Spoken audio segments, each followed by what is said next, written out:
Hey, welcome to the Plant Yourself podcast. I'm your host, Howie Jacobson.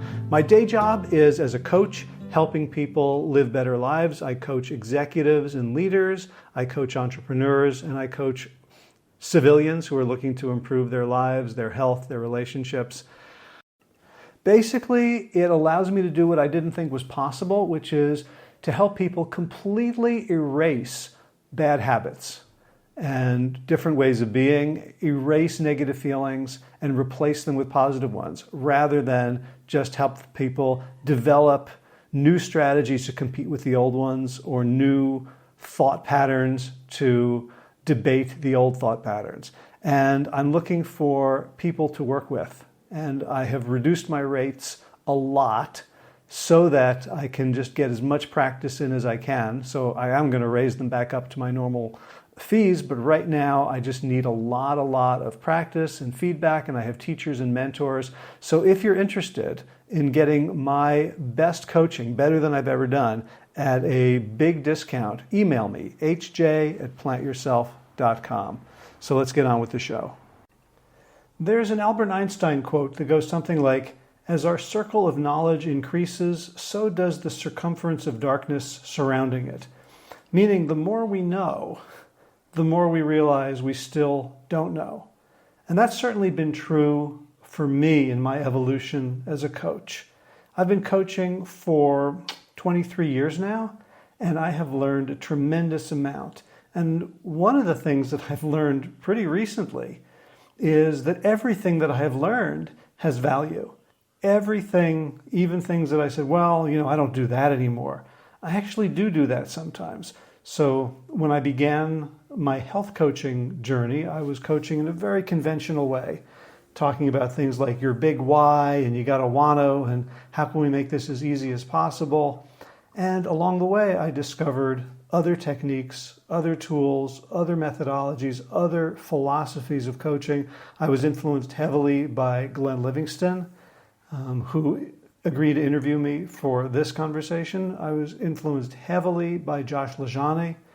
And more recently, I've been heavily influenced by polyvagal theory, by ACT, acceptance and commitments coaching, and also most recently by the memory reconsolidation work of a bunch of experiential therapists led by one of the co-founders of coherence therapy, Bruce Ecker.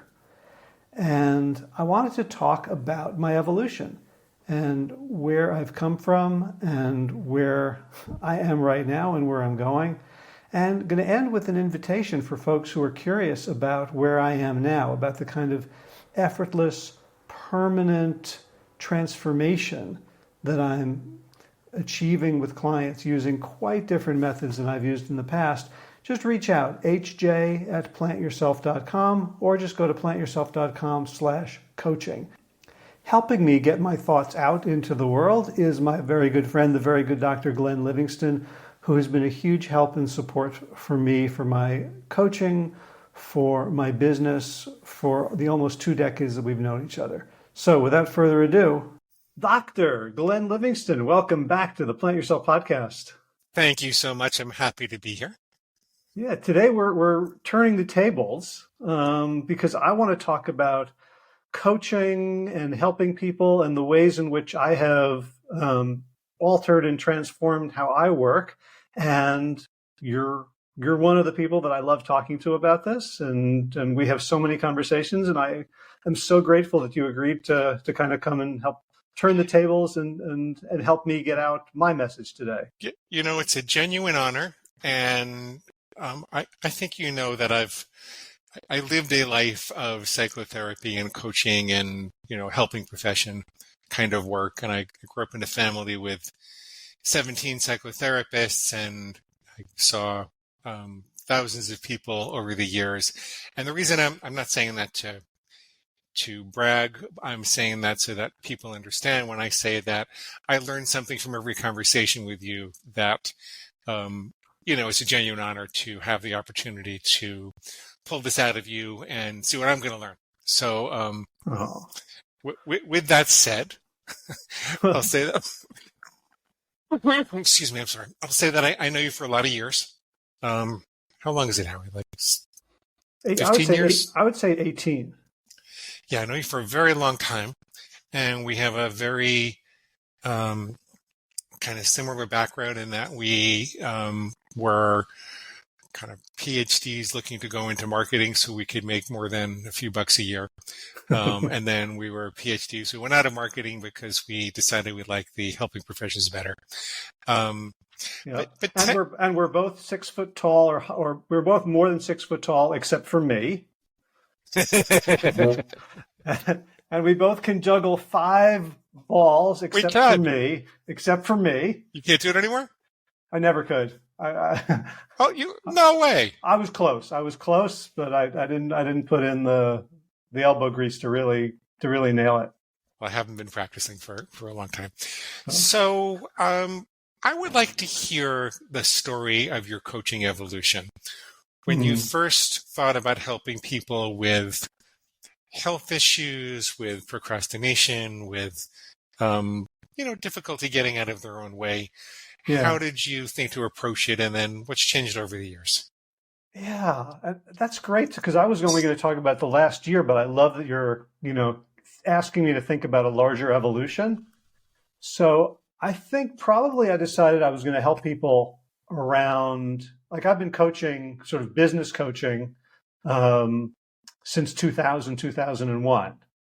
And that started not as coaching, but as consulting. Right. So, we were both part of that crowd that got into internet marketing early, understood or were taught and realized what it was and what it wasn't during the dot-com boom and crash. And we had a ton of expertise that we could share with people about, here's what this is, here's how to use it, here's how to think about it, here's what you got to do every day, here's what you got to set up. And I think what we both discovered is that people were very happy to pay us to tell them what to do. And then very often they just wouldn't do it. Yeah. Right. We were working mostly with solo entrepreneurs or small teams, not like, a big company. You have a previous career consulting with very, very large companies, Fortune 50, Fortune 10. I didn't. I just was, in our little world of online entrepreneurs, I would say, hey, do this thing with AdWords, or do this thing with your landing page, or set up these metrics and check them every day and run these tests. And people are like, oh, thank you. And then we'd get on the phone next week and they still wouldn't know the lifetime value of a customer. They still wouldn't have put in place sort of the basics. They still wouldn't have, this is the worst thing, they wouldn't have asked their customers anything. They wouldn't have done any market research, and they're still, right? And so it soon occurred to me that in order to get people to take my advice and benefit from it, I was going to have to work on a behavioral level. Mm-hmm. So at that point, I really began studying what stops people from behaving in ways that clearly serve their own interests.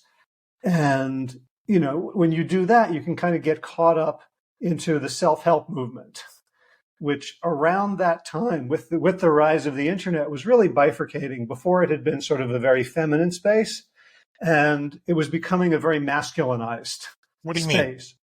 Mean? What do you mean around, like, toughen up, put on your big boy pants. Yeah. Knock on 100. So the self-help advice you and I were getting at the conferences we were going to very often came from weightlifters, bodybuilders, martial artists. Yeah, very machismo kind of. Yeah. Right. Yeah. And people who had spent their childhood selling Fuller Brush and just, one rejection after the other, how to stick your foot in the door before it gets closed on you. As opposed to, come here, let me give you a hug. Yeah.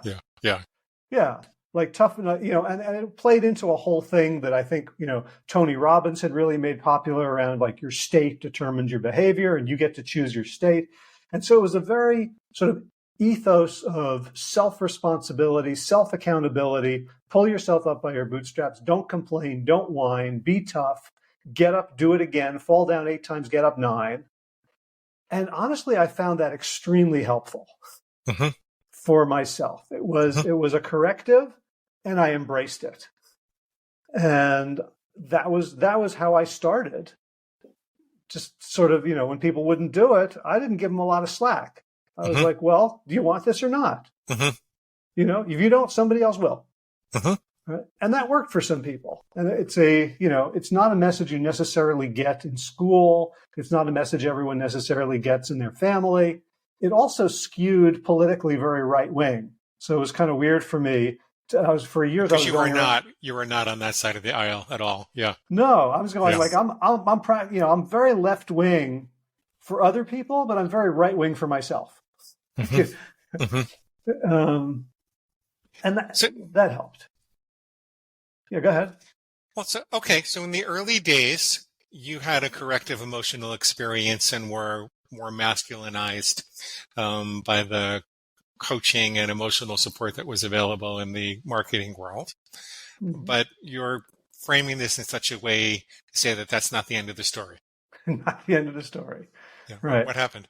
God, I love how you can put things in just succinct things like, oh, that's a thing. It exists. I love that about you in our conversations.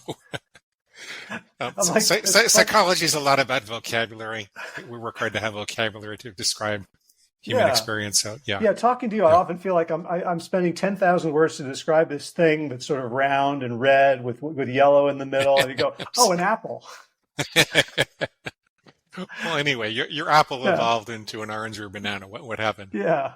Well, then after I got this opportunity to work with T. Colin Campbell and write a couple of books with him, and he was so generous as to put my name on the cover and promote me to the plant-based community, I was like, well, gee, I can do some good here. I was kind of bored with marketing, or if not bored, then a little bit ashamed, wasting my life, not enjoying it. It was not a good fit. And I'm like, well, here I can go into health and I can help the world become plant-based. And as I began to look into that, and I started looking at sort of, health coaching and what we knew about health and habits, I just sort of adopted a very sort of mainstream approach around, and I really didn't question it. So it's like, oh, okay, here, for internet marketing, here were the tools that worked. Great, I'm going to use them. Nobody else is practically. It was just a handful of us. I'm going to do the same thing in health. And I just adopted without questioning, like, oh, well, you need your big why, and you need to set up your environment, and all things, again, that were very useful. They have a lot of empirical evidence behind them. But it still felt like, I want to say, sort of very, very functional problems that were easily solved. Like you just had to tell people like, okay, do this, and that's the result you'll get. And, okay, so make up your morning routine. When are you going to put it on your calendar? Time block, right? So sort of basic transactional stuff. But it wasn't addressing the gap that most people have between knowing what to do and being able to do it. It was to a teeny extent, because part of the gap of knowing what to do and being able to do it is environmental, and it is structural, right? Like if a lot of what I was doing was just giving people permission to do smart things. I see. Right? Like, you mean I don't have to exercise for an hour? I could exercise for 20 minutes? Is that okay? And I'm going, what do you think? What's better, nothing or 20 minutes? And they go, oh, right. So sometimes people are just saying things out loud and getting permission from an authority is all they need to do. Yeah, I agree. Yeah. So again, I think this, and also for me, this was very helpful to think about, okay, what are the best practices for living a healthy life? Things like batch cooking, things like when do you shop, pantry management, right? So it wasn't like the gap between knowing and doing was the gap between, okay, I don't have anything in my pantry and I know I should eat healthy. So what do I do? Got it. To, okay, now I've got good stuff in my pantry because I have developed this shopping habit. And now, so a whole bunch of people could now be healthier than they had been before. So again, really useful stuff, a useful part of my evolution, but as you foreshadowed, not enough, right? And it wasn't going to help everybody. So what was next? Next was I met Josh Lajani. I met him through a Facebook post from Garth Davis, my second co-author in the health space. We wrote the book Proteinaholic, and Garth had posted a picture of Facebook of the most astounding before and after set I had ever seen of a guy, 420 pounds, sad, everything about his body and his affect was kind of down and depressed. Second picture was him crossing the finish line at a marathon, smiling, like muscles up to here, extremely handsome. I met him. Like, yeah. I'm like, whoa. So I reached out. Hey, I'd love to have you on the podcast. And he wrote back and he's like, wait, are you the Howard Jacobson who wrote Whole, who helped Colin write Whole? I'm like, yeah. He's like, so we're totally fanboying each other. And he had written a chapter that he'd never shown to anyone, not even his wife, about his life and his transformation. And I'm like, dude, can we work on your book? This is amazing. So he came up and his story was completely different from most things I had learned. So the one thing that I had really taken away from the habit work I was doing was make it as easy as possible. Mm-hmm. Like, so don't do hard exercise, do easy exercise. Don't go all the way, just go a little bit, right? Progress, not perfection. Mm-hmm. Josh was completely the opposite. We went, I said, he was a runner. So I said, well, if I'm going to write a book with you, I want to experience that too. I want to be kind of participatory journalist. So what do you say we go for a run? We went for a run the first morning he was there, and he left me, like in the dust. In the dust, except he didn't. He kept on sort of slowing up to make sure I was still alive, cresting the hill. That's even more annoying. Yeah. Yeah, he came to visit me, so I knew how to get home. It was like we did a 7-mile loop, right? Very, very hilly, and by the end of it, I was in agony. And when I got to my mailbox, I had never felt prouder of myself. It's like, dang. And I told him, like, the thought I had, I admitted to this to him, like months later. Says the thought I had was, well, good for you, Josh. You're not carrying 20 extra pounds. Which I was at the time. And, the thought, no, in fact, I said that to him later in that afternoon, after we had spent several hours talking about his story, and he was being very vulnerable and forthcoming. So that later that afternoon, I said, I want to tell you something that I'm not proud of, but when, like, I was comparing myself to you on that run and thinking, boy, it's great for you to not have 20 extra pounds on you. And we went for a run again the next morning, and the fucker was wearing a 20-pound weight vest, which he happened to have brought with him.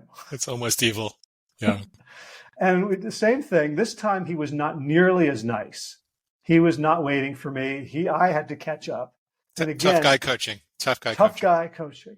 Yeah. And the way he told his story was, I had to become a tough guy. I had to love the pain.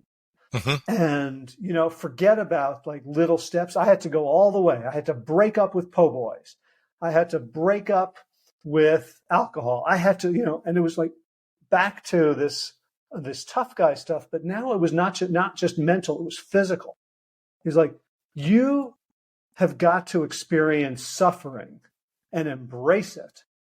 And that's what you got to do if you want to change your life. And I was like, whoa, that's so different from like, okay, what's the easiest thing you could do? Where's your 80-20? What's the one little thing you can do now that will, right? And I adopted that. And we created programs together. We did the Big Change program, which was bought out by WellStart Health. And everything I was doing was now based on the Josh model.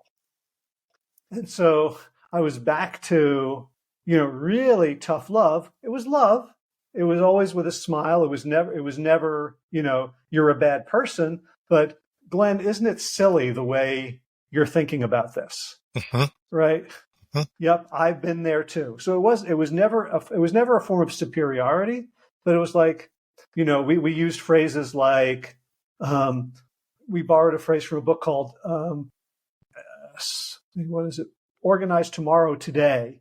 And the phrase was, win your fight throughs, right? And again, very valuable. You talk about this all the time, that you can't defeat a craving unless you are having the craving, right? So that experience of, okay, now you're in the shit. What are you going to do about it?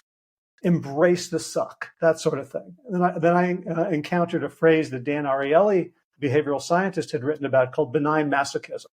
And he'd been studying people who do CrossFit and triathletes who revel in how much that workout sucked, right? And how bad they felt after, So you had a transformational experience by being exposed to this philosophy. You became more of a tough guy.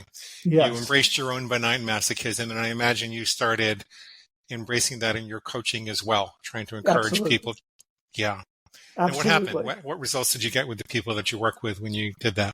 So some people just took to it, and they were like, oh, like this philosophy is exactly what I need. And they ran away with it. They became athletes. They, joined boxing gyms. They, could do 5-minute planks. They're like, oh, like they saw the light. And this was what they needed. This was the missing nutrient. Just to be clear, at this point, you were primarily in health coaching. You were not doing as much business coaching anymore? Right. I had transitioned. I was doing some. And the nice thing about business coaching is that you only have to do some to make a living. Yeah. Well, I mean, the other thing about business coaching is that you don't coach businesses, you coach owners, and owners have health problems that interfere with their productivity and decision making. So it's not really as clear a distinction as we're making it out to be. The only distinction was how many zeros are at the end of my fee. Honestly, businesses pay more for health coaching than consumers do. Yeah, I know. Yeah. Well, they think they're paying for business coaching, right? But it really is behavioral coaching. What are you going to do today? Is the only, what are you going to do next? Is the only question that coaches ever have to deal with. Agreed. Right. So, and again, and even if I'm talking about, again, like marketing or leadership or team building or personal effectiveness or communication, the content may change, but the coaching process is very similar, right? It's about committing to action and seeing what the results are and adapting, right? So all the tools, I don't think of them as different at all. And when I coach someone, I'll say, well, so what difference would you like our work to make for you? And it doesn't matter what they say. Right. But so you didn't, this is not the end of the story. You did not become, Sergeant Jacobson who whipped people into shape. You felt like something was missing. What was the chink in the armor? Why doesn't it work to, just be a sergeant when you're trying to get people to do what's good for them? Yeah. Well, there were two problems. And one took longer to recognize than the other, but they both took longer than they might have for me to recognize.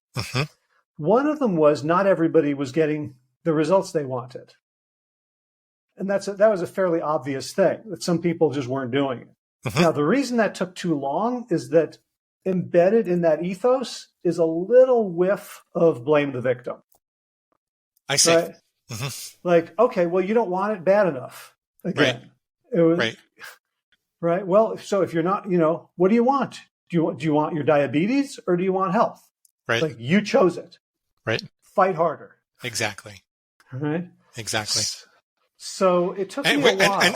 And so, I mean, if I can just reframe that, I think what's missing from the sergeant-only variety of coaching is that we need to figure out how to help get people better in spite of themselves. It doesn't acknowledge that there is a self-destructive nature in most human beings, and there's a self-destructive part of us that needs to be elicited, and there needs to be some compassion for how it developed and what purpose it solved and what survival value it had, so that the person can release that self-destructive nature and do the things that the sergeant is telling them to do. And so you can't really beat that into someone you have to have compassion for what they're going through and how it all came about in order to get them through. That would be the way that I described it. Is that what you're thinking? Yeah, I think we're going to get into that, and I would use a little bit different terminology. I Okay. think, and I may be wrong, but I think it helps. It's helping me at this moment, and I'm also well aware that at some point in the future we could have a conversation in which we look back on me now and say, "Boy, look at these things I did not understand." I know. So, Every 10 years when I think about how I used to coach, even though people said I was great and I was getting all these results, I think, oh my God, I'm so embarrassed. I want to take those podcasts off the air. Yeah. Well, so put it in your words. Put it in your words. So I want to get there. No but rush. I think so. Like I don't want it to seem like I was an asshole or exclusively an asshole, because there were people who definitely told me that I was a little too much. That I was, Howie, I don't think anybody would ever describe you like that. I've always experienced compassion from you, much more so than all the people around us, and I get that feedback from people who have heard our interviews I don't think anybody would ever describe you like that. But anyway, okay, go ahead. Good. Well, I won't introduce you to them then. We'll keep the firewall up. You have such Jewish humor. Go ahead. I think I always expressed compassion, but it was compassion for a pathology, right? And a thing that just shouldn't be there. And I loved eliciting that moment where people just felt, oh, look how dumb I've been. Yes, now we got there. All right. So one problem was that there were people who were simply, it wasn't working for. Regardless, I was still nice. They still liked me. They still wanted to hang out with me. They still paid me for maybe, more months than they would have had I been a jerk. But they were not making that much progress. The second thing that I think made me realize that I was hitting a dead end here, that this wasn't the be all and the end all, was in January 2019, I injured myself to the point where running became very painful. And Josh had helped me turn myself into an ultramarathoner. I had done, 3, I think, 50Ks. I'd done 4 marathons. I was, looking at races, like, what's the next thing? Is there 100 I can do? Can I, Yeah. Wow. Is there any broken glass involved? Just, really, because when you get into the ultra running world, you really get a hit of this ethos of the great stories are the people who run with broken bones in their feet. Wow. The David Goggins. Yes. Yeah. Right. And he became the epitome of that ethos, right? Just toughen the F up. And I started seeing the people in my cohort who had been doing this. And most of them, to be fair, had been extremely obese. So I was a little bit different. I just had this foot injury. I got a Morton's neuroma. I'm like, well, Morton, whoever he is, fuck him. Because this thing just, I still have it. It still, sort of twinges on my right foot between the third and fourth toes. And it made, I ran 150K with it. And I was just so miserable. And I started, talking to Josh and other people who were also having like pain and problems and doing damage to ourselves. And there was a way in which we couldn't get out of it. It's like there was no other path except like if the path is to toughen up, sweet cakes, and you're injured, the only tool was to toughen up some more. Okay, well now you got an injury, work through that. Okay, sure, go to rehab. But now you know what? Toughen up in the gym, work those core muscles.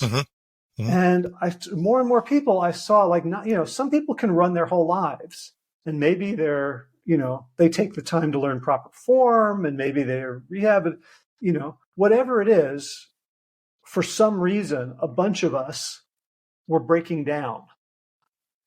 And when we broke down physically in terms of what we could do with our bodies, other things started breaking down as well, like our peace of mind, our ability to make good food choices.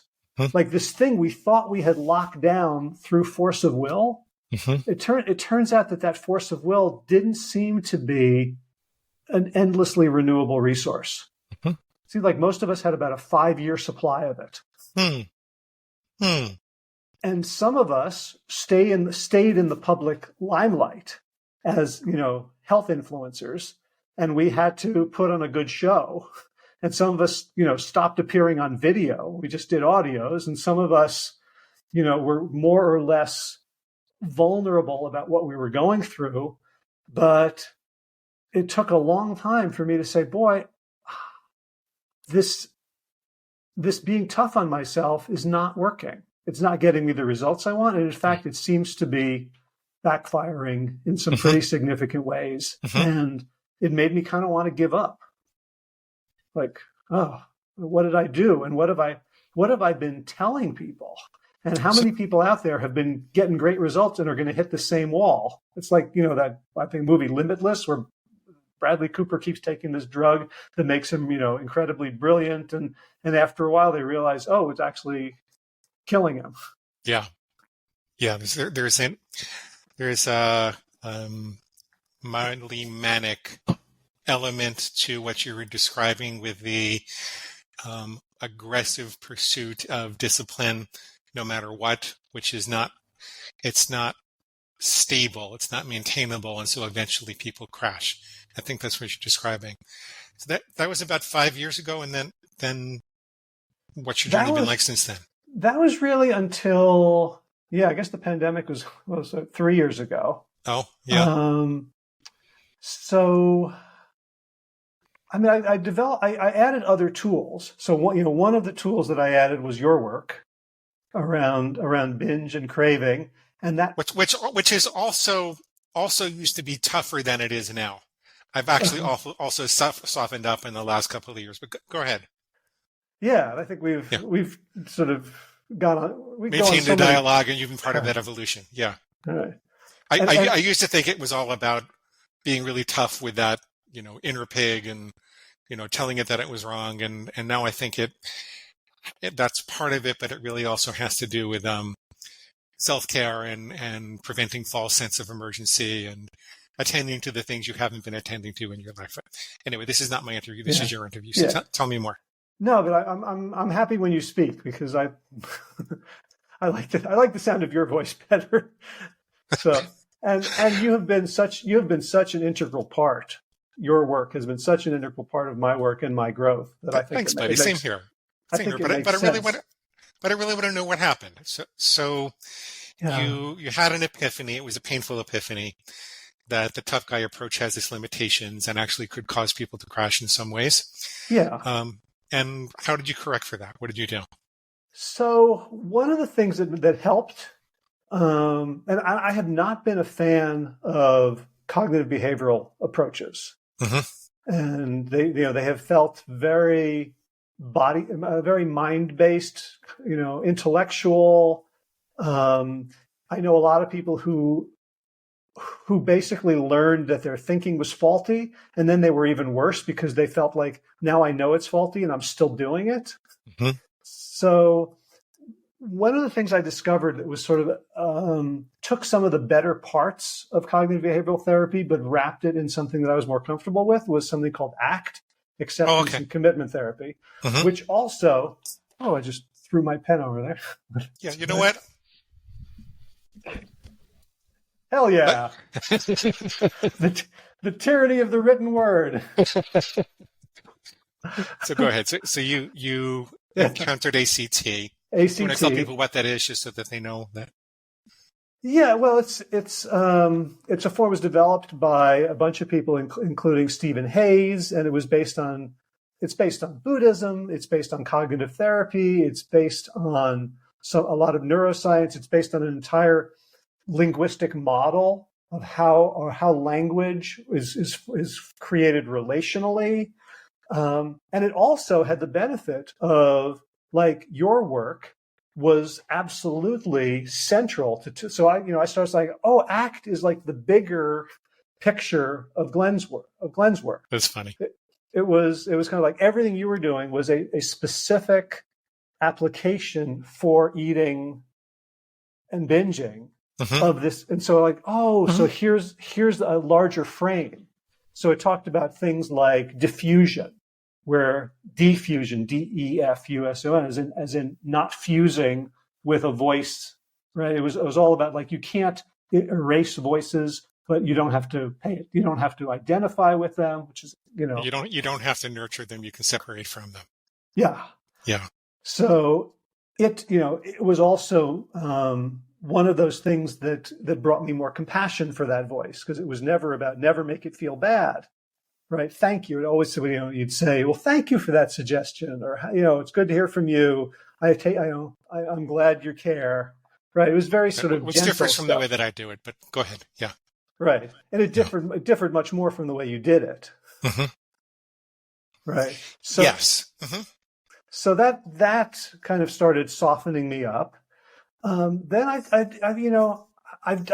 done an interview a week with people on the podcast for over 10 years now. And occasionally some of those interviews just like punch my lights out. They're transformative. One of those was with Philip Shepard, who has written Radical Wholeness, New World, New Self, and most recently Deep Fitness. And he's an embodiment coach. And one of the things that he was talking about was, this mind-body split that we have in Western civilization, and it's not universal. And there's places in the world where they think of the essence of the soul or the person is in the heart or the belly, and it's not divided. And so instead of like listening to your body, he points out that like that's the best we can do, is listening to the body as if your body is on the other side of a door and you're sticking your ear against the wood trying to hear something faint. So like this whole thing of like, I'm going to be tough, I'm going to make myself do it. In fact, he talks about the word mastery. If there's a master, then there's also a servant or a slave, or right. And so it's like, what if you were just unified and you weren't in this internal struggle of, which he says, self-discipline is essentially an eternal struggle. And that really got me thinking about how to help people align with something deeper, with a body wisdom. Like in the health field, we know that the body is so much wiser than the mind, right? You give the body a Snickers bar, it will do amazing things with it. It will do the best it can. Right? It'll turn it into calories. It will excrete what it can. It will use the caffeine and the chocolate for energy, right? Whatever you throw at your body, it's going to be like, I wasn't meant for this, but watch me. If this is what's available, then I'm here to survive. Yeah. I mean, Trump is almost 80. Like his body's doing a hell of a job given how he supposedly diet and exercise routine. I know. But again, I'm having trouble understanding what the end point is, or where you wind up, and how you've changed your coaching over the last year or so, because I know that's what you wanted to get across. Yeah. So the thing that the big thing that I changed, and these were all like looking back, all these little evolutions were setting me up for where I am now, but I didn't sort of, I couldn't see it until I got to this particular plateau. And someone told me about IFS, internal family systems, which I'd heard about, and people were like, oh, you should read, Richard Schwartz, and you should look at this stuff. And I'm like, oh yeah, that sounds interesting, but I'm an ACT guy. Like, ACT is comprehensive, I got this. And ACT is so well aligned with coaching, which is not therapeutic, right? We're not talking about your mother in coaching, right? We don't even have to talk about the past at all. Right. And so I'm like, and that was another, I guess looking back, was another core tenet of how I viewed coaching, is that we're just future focused. We're just talking about performance. Coaching, therapy is about fixing bad things. Coaching is about what are you going to do tomorrow? What do you want to achieve? What are your goals? Again, it was a very sort of, masculinized, no nonsense, get it done, transactional approach. Mm-hmm.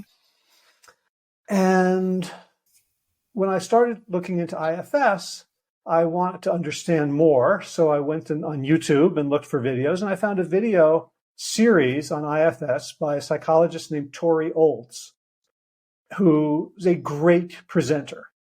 She clearly spent, dozens of hours on a 20-minute video. Mm-hmm. The sort of thing I would never do, and I really appreciate what other people do. And so this was a series explaining IFS, and I said, "Wow, she's great. I'm going to get her on the podcast." So I emailed, and she said, "Well, I do IFS, but it's really not my thing. I can tell you someone else if you want to. I really do something called memory reconsolidation and coherence therapy, which is, I find, a bigger picture." I'm like, "Well, I don't know, what's that?" So she sent me a link to a video, 20-minute video. I watched it, and my jaw dropped. And I'm like, it's as if you have been a rock climber your whole life, and then you go somewhere and someone tells you, actually, levitation and flight are possible for the human body. Oh, okay. And but how? Like, what was the paradigm shift? So the paradigm has been in psychology, and this field way better than I do, but that you can't erase a traumatic memory. Mm-hmm. That an implicit learning is always going to be there. The grooves have been cut, and all you can do is add competing grooves. Mm-hmm. So like an implicit memory is something that your body knows, or without explicit memory is, what's the capital of Georgia? Mm-hmm. The state, not the country, just in case people are. So it's not Atlanta. No, it is Atlanta. Is it? Atlanta. It is Atlanta. Is it? I wasn't sure it was Atlanta or. No, it's not Atlanta. It's Savannah, right? Savannah, Georgia. I don't think it's Savannah. We both have PhDs. PhDs. We don't know what. Well, the neither of us Georgia lives in Georgia. I thought it was Athens, but I can't remember. I'm going to call my friend Melanie. Okay. Yeah. I'm going to get more comments on this part of the interview than anything else. I know. That's ridiculous. Right. So, but implicit memory is something that we learn because the brain goes, this is really important, and we don't ever want to forget it, and we want to, so a habit is an implicit memory, right? Feel bad, eat chocolate, feel better. Brain goes, oh, okay, we're never going to forget that. Get yelled at, cry, and develop a pain in your belly, and then you get sympathy. Got it. Right. And we don't know that we do it. Right. We don't. Right. If people understood the things that we do implicitly, explicitly, you couldn't. The world couldn't have supported 18 Livingston therapists. Right. People would be like, oh, okay, I get it. Right? So all of the stuff I was doing as a coach was based on, okay, that's in there. And ACT says this explicitly. There's no delete button for the brain. All we can do is set up new grooves. So if my habit is go home and eat a pint of Ben & Jerry's, we go, okay, well, how do I reduce the likelihood of that habit? How do I get it out of the house? How do I have other food instead? How do I figure out maybe, if I want the Ben & Jerry's, what else could give me that kind of pleasure?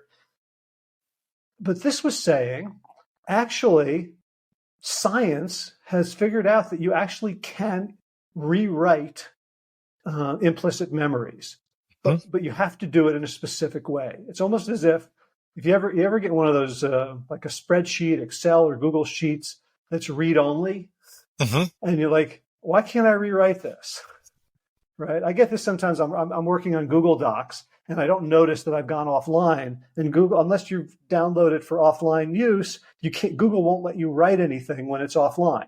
And I'm like, pushing and clicking, no, I want it here. And it feels like, oh, this is a read-only document. You can't rewrite. She had a method for rewriting the behavioral pattern, the traumatic memory Yeah. Essentially, you double-click on the cell, and then all of a sudden it's available.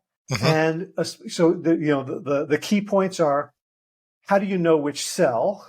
How do you double-click to bring the unknown, the unconscious into the conscious? And then what's the process for So give me an example. overriding it. Give me an example from your own life or an example with a client. Okay, so a client I was working with was a young mother of 2 kids, plant-based, pretty healthy, not like crazy plant-based, like not the sort of Not a fanatic. Yeah. It doesn't have the benefit of the kind of of like animal rights, or hasn't gone to the conferences, so it's like, I think plant-based is probably a good way for me to eat. Mm-hmm. But so that level of commitment to it. Mm-hmm. And and Whole Foods would be better, right? But so I'm still young, but her thing was she would chauffeuring her kids around, and she wasn't that like strict with them. They could have cookies, they didn't eat badly, but they were eating sort of like what their friends ate. Mm-hmm. And I think the kids were like 2 and 4. Mm-hmm. And so they'd sit in the car and they'd offer mommy food, and Mm-hmm. she would take it. And she would invariably take the food and eat the food that they were offering her, the cookie, the muffin, the popsicle. And so ordinarily I would have been like, okay, well, like, what do we do in that case? Right? We look at, okay, well, first of all, why are you buying it for them? If it's not good for you, why is it good for them? We do a little mommy guilt. And we do it gently enough that she comes to that realization on her own, maybe, Mm-hmm. if she's not willing to change, or maybe the dad gives them this food and it would cause a problem like that. I say, okay, well, what can you have in the car so you can say no to the kids and have your own thing? Mm-hmm. You want an apple, you want carrot sticks, right? Even bars would be, grown-up bars that aren't full of sugar would be better. We would talk about, what are you going to say when what are you going to say when they say, "Mommy, would you like this?" Right? Because you need the skill, you need a script. We would work on that. We would work on, maybe eat beforehand, before you're going to drive them, so you're not hungry when they offer it to you. But I had just started doing this work on memory reconsolidation. So what I wanted to get at is because this seemed like something that she was really struggling to say no to her kids offering her food in a way that didn't make sense Mm-hmm. to me. Like, there was something in my gut, like, this is more than just, I can't resist temptation. Mm-hmm. So we talked about it, and said, well, what is it? So I used a process that was developed in, I think it's been used in many different schools, but the school I'm learning from is called coherence therapy. And the person I'm learning from, in addition to Dr. Tori Olds, is Bruce Ecker, one of the co-originators of it. And he recommends a technique called symptom deprivation, where you ask the person, what would happen if this didn't happen? So what would happen if you didn't, get into the experience, be in the car, your kids have just offered you junk food, and you don't take it. Now, what happens? Because we want to see, why is it emotionally necessary to accept it? And what came to her was, it would be rude. And I said, well, what does that remind you of? She says, well, when I was a kid, my parents fought all the time. I was the peacemaker in the family, and I had to make sure that everybody was happy all the time. I was afraid that they were going to get divorced, and my life was going to be over. And so what she realized was that saying no to her kids felt like it was the way to keep her family together. Mm-hmm. So that's why it was implicit. There's no way anyone would have known that, but by asking and helping her go into this experience. Oh, now what do I feel? Oh, they're going to be angry. We're going to have a fight. I'm not taking care of them. For her, having a family and taking care of them meant emotionally that she had to acquiesce to a lot of things that she knew were not good for her. Now, it wasn't universal. It wasn't like, she was going to let them stay up till 3 a.m. and, do shots. Mm-hmm. Right. But in this particular case, that was what was coming up. Was that insight curative for her? The insight. So that was step 1, right? So it was like double clicking on that cell. that was the emotional learning. That's what opens up the cell so that you can get in there and change things around, but it doesn't change it around by itself. Right. Kind of like an X-ray might diagnose where the arm is broken, but you still have to have a procedure to fix the arm. Yeah. So the first thing is to know what the issue was, and we could be wrong too. Like you can do this and say, "Oh, we found it," and then you go and do the process, and it turns out that wasn't it. So it's not like, there's no pressure. You don't have to get it right, and because you don't know, because it has to be verified, right? Like with almost anything, like, oh, I think this really helped, but we want verification. So the second step was to bring it integrate it, so that one of the tenets of this theory is that you can't change a behavioral symptom unless you take agency over it, unless you say, okay, I'm doing this for a reason, because with your work, everybody comes to you a victim of their binge. Right. No, and to the extent that the language and the culture represents that victimhood, the cheesecake triggered me, right? The binge happened at 3:00, as opposed to, I saw the cheesecake. It reminded me of these experiences. I reversed my previously established best intent and decided to go against what I had agreed to do before. People want to advocate the free will and responsibility when it comes to that. Yeah. Right. Which sounds like a tough guy thing to say, but there is all this other component. Well, but here's where it didn't feel tough. What I then applied was called coherence empathy, which is we looked at what her childhood was like. This is the first time as a coach I'm ever doing anything like this. And it doesn't always have to go back. I've worked with people where we're just working on this situation now, or something that happened a year ago, or a future imagined situation. It doesn't always go back to childhood. But when it does, I've become comfortable saying, okay, as a coach, I'm here to help them, get rid of those obstacles. And wherever those obstacles are, I'm going to follow. I'm not going to be afraid to follow. And I've talked to you offline about, getting guidance on where am I stepping out of scope? Where do I not follow? What are the signs that this is not something that I should be doing? So it's something, I think it's a different conversation. I just want to kind of say that it's something that I worry about, and I've reached out to you for guidance on. Yeah. No, and part of that involves just understanding that if you're coaching, that when you get into the deeper issues, people also need to have a professional counselor to help them with that sometimes. But it doesn't mean you can't talk about what they want to talk about. It's just you can't represent that you're going to cure them of that, even if you do. So, right, and that it may bring up things that they're going to need support with. Right, that people don't necessarily know. Like, you stick your hand into a bag blindfolded. It could contain marbles. It could contain, knives. Like,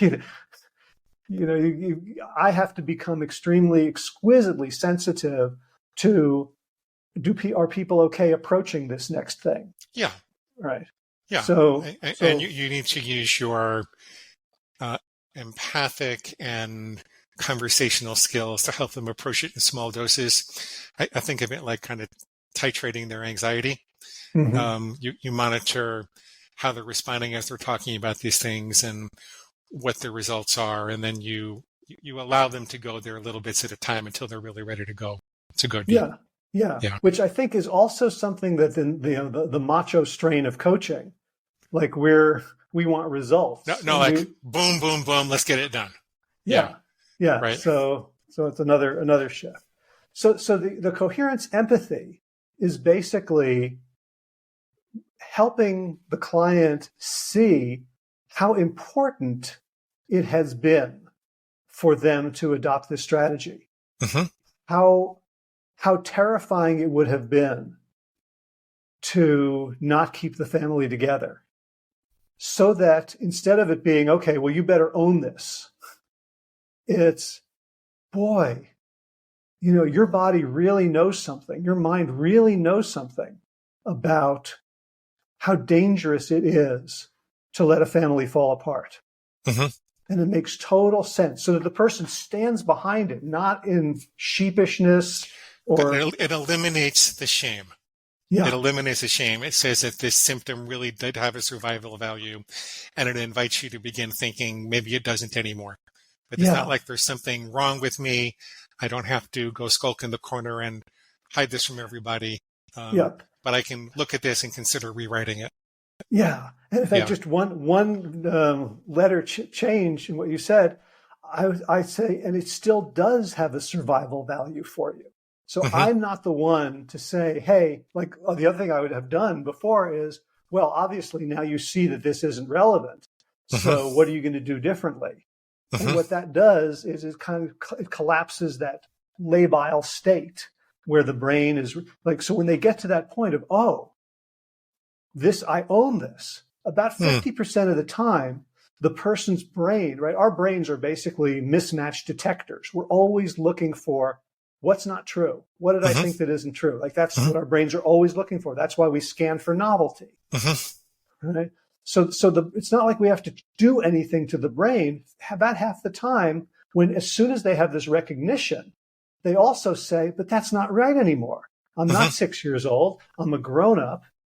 And it immediately begins, the brain finds this mismatch, and finds the error, and it starts overwriting it.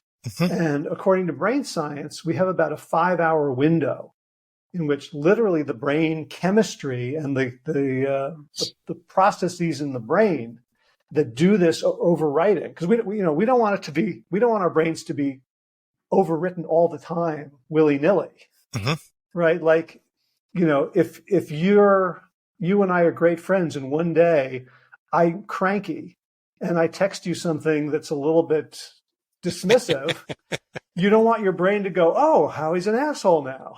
Right. So it's good to be very conservative. So we do have this mechanism of, about 2 to 3 examples of the juxtaposition where the person then thinks about it a few times and experiences it. So it's not just an insight. It's a body, right? Yeah, that's what I was doing. There's a working through process. Yeah. And we repeat it. And I just repeat it by saying, boy, it sounds like you're holding both of these things at the same time. What's it like to know that you have to say yes to this junk food from your kids, and also know that you have other ways of keeping your family safe and at peace? And people will say, well, I don't know, it's weird, it's confusing. It's almost like you can, So you step back from trying to get them to do anything. Yeah. It's like I've got a metaphor that I use in these situations where I say that I used to want to bulldoze people's walls down. When I would find people's walls, I would just want to bulldoze them down. The early psychotherapists used to do that also, by the way. Freud used to push on people's heads, try to get them to have memories and experiences that they wouldn't have. And every type of psychotherapy, regardless of their ideology, comes to the conclusion that you need to respect people's resistance in some way and become intrigued about it.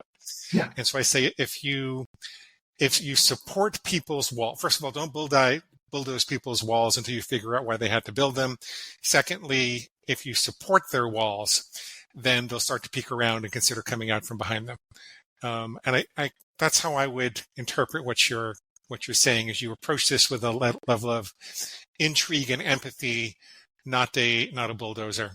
And especially at the moment of vulnerability, where most coaches would get really excited and would say, don't you see, you don't have to do this anymore, you fool. Yes. Right?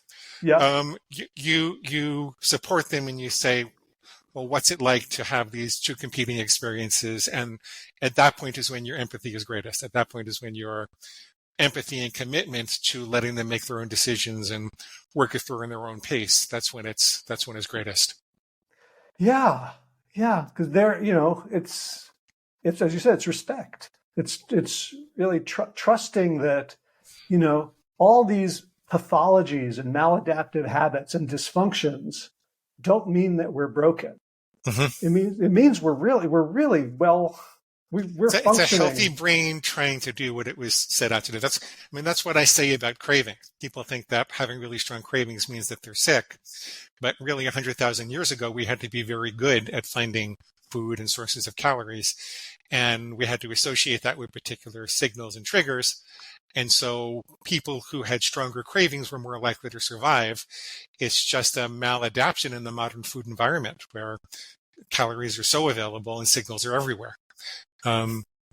So you're depathologizing this for people. You're normalizing it, getting them to respect themselves, and then they consider making the choice. And the problem with the shame is that when you experience that shame, you are not willing to do the work that's necessary to, double click on that Excel cell and begin to rewrite the formula.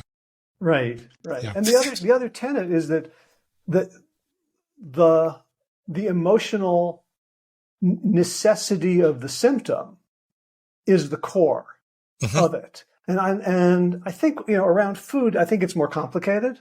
I think there's physiology that's involved as well. It's not just, I now understand that I eat chocolate for emotional relief. Yeah. Then I can immediately stop eating chocolate because there's physical cravings as well. And there's also another person that I'm really learning from a lot is Dr. Terry Real, who's mostly known as a couples therapist. And he talks about the importance of education, like skills work. So there's a view in coherence therapy that I think once you have this understanding, the symptoms simply disappear. So the idea is that it becomes permanent, effortless, and the symptoms don't reappear even in the face of the triggers that used to trigger them. So that's the verification stage. And for a lot of them, for a lot of these symptoms, I found that to be absolutely true. For things like, flying off the handle with anger. Once you understand, once you have reconsolidated the memory around, okay, so anger was useful for this, and I have other things. But I think there are areas where skills still have to be taught, where we still have to be a coach who says, okay, well, if you're not going to say that, then what are some things you could say? Or, okay, so the chocolate, we understand it. It no longer has the emotional weight, but it still has a physiological pull on you. It still triggers dopamine. Now, what are you going to do? So again, I'm becoming less and less of an absolutist. Like I used to be like, whenever I found something, I'm like, this was the answer. Yeah. It's behavior has a multifactorial cause. The psychological term for it would be that it's overdetermined. It's like a bathtub with a whole bunch of different faucets, and the temperature is determined by all of them, and you kind of have to figure out what faucets are contributing and work that out. Howie, I have another couple of minutes, and I would like to save a couple of minutes to talk to you afterwards if we could. Is there anything that I should have asked you or didn't ask you, or someplace you'd like people to go or do if they want to consider working with you or just learn a little more? Yeah. Aside from who does my hair, I can't think of anything. I can put in the other stuff in the intro and outro. So I would like to say something about you if I could. Howie is particularly attentive to being humble and respectful of other people's work, and I think that it's the way to be. I try to do the same thing. You do it better than I do. What it leaves out, though, is your greatness. What it leaves out is something that you only know when Howie has coached me through some things, and I've supervised him about things he's done with particular clients. And Howie is someone that I would trust with my own issues. There's a very small circle of people that I would trust with my own issues, and you're definitely someone that I would do that with. And if I were to coach you as a marketer, I would say, I need you to take ownership more of what you figured out and how you've put all of these experts together. Because, 10 years talking to one expert a week, that's over 500 different experts that you've talked to and been transformed by and absorbed. And you read like nobody else I know. I'm a PhD. I don't read as much as you do, not nearly as much as you do. So I would like to say that Howie is a person who's got a vast store of knowledge combined with an empathic drive to put it all together for human change. And, he charges reasonable rates, and he's, reliable, on time, trustworthy. So I would highly encourage you to connect with Howie while he has time available to do this kind of thing. Is that fair, Howie? You know what? I agree. Good. Good for you, man. Good for you. I was gonna undercut it in 10 different ways. Yeah. And I'm thinking I need to do some memory reconsolidation. You do. On why I want to not own the fact that I'm actually very good at this. You're very good at this. When you come on my podcast, people say that it's some of the most interesting conversation out of the hundreds of episodes we've had. Every time I take the time to talk to you about something personal, I feel like there's a kernel of growth and a shift in perspective that I get. I think you have at least as good an understanding of the human mind as any psychologist that I've met. And you have the right attitude and the right amount of personal work behind you. There are a lot of people who just read stuff and take courses and then go out and try to practice with people. But when you're a coach or a therapist, you have to work on your stuff to be able to help people with their stuff. Like if you're just going to be a client, then you can work on your stuff at your own rate. But if you're going to put yourself in the mix with other people and be responsible for other people, you have to have worked on your stuff so you can hold it for them. And you're one of the very few people I think that really walks the walk with that. So I'm glad that you're standing up and agreeing and not diminishing what we're saying about you. Good. So where do they get a hold of you? Email. You put it afterwards. Is best. I'll put it in hj@plantyourself.com. Okay. Just if people want to work with me. I'm so excited about the memory reconsolidation stuff that I'm doing. It's taking people deeper. It's fun for everybody. This isn't one of these processes that people end up sort of dreading. I would love for more people to experience it. I want to do enough of it that I can start teaching it. So, as soon as I learn something new, immediately, my first reaction is, boy, I got to tell people about this. And so I have to tamp down on a desire to start teaching courses in it without having, a couple of years of experience under my belt. Well, you've got a good 10 or 15 years of coaching experience, I would say. And I think that having done it yourself, taking a course or two about it would entitle you to begin working with it, maybe with some supervision. I don't think you need many years of doing this yourself before you can facilitate helping other people. And be transparent about what your experience is. Don't try to mislead people or anything. Right. Well, that's why I'm being more aggressive in trying to fill my calendar with coaching clients more than I have in the past. Yeah. Right. I'm willing to take on more weekly clients because I'm so excited about this work and I really want to accelerate my development through it. So for folks who are listening, if you're like, okay, I've got this thing I've been struggling with for years or decades, I'm stuck, I'm self-sabotaging, hit me up. Let's do it. And Glenn, you've given me some beautiful advice about how to structure it because it's different from the other coaching I was doing. It's different from the 15 minutes laser coaching. It's different from a set hour a week from 3 to 4 on Tuesday. So that's been very helpful in helping me figure out how to incorporate it. So thank you for that. Good deal. And that's a wrap. Show notes available at plantyourself.com/567. Again, if you would like to work with me, plantyourself.com/coaching, or just email me and let me know what's going on for you, what kind of work you'd like to get done, what kind of changes you're looking for at hj@plantyourself.com. I'd love to work with you if it's a good fit.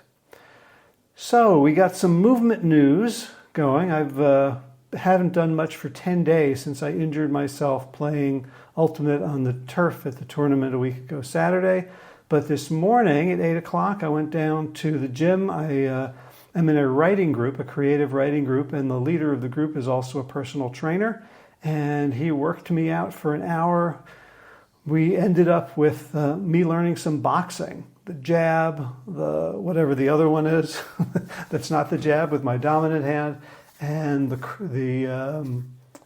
cross or the roundabout. I don't exactly know. I was pretty beat at that point, and my hands were doing most of the work, and my brain was just along for the ride. But also we did a bunch of down dogs and cobras for back flexibility, push-ups, a lot of jump rope. The recoveries between these hard exercises were jump rope. We also worked on my sprinting form on the beach, and I am pretty beat up, but not a wet noodle. I'm not in pain yet.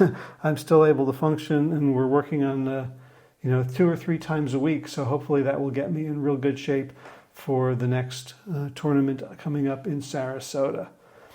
That's about it. Look forward to seeing you all, talking to you all next week. As always, be well, my friends.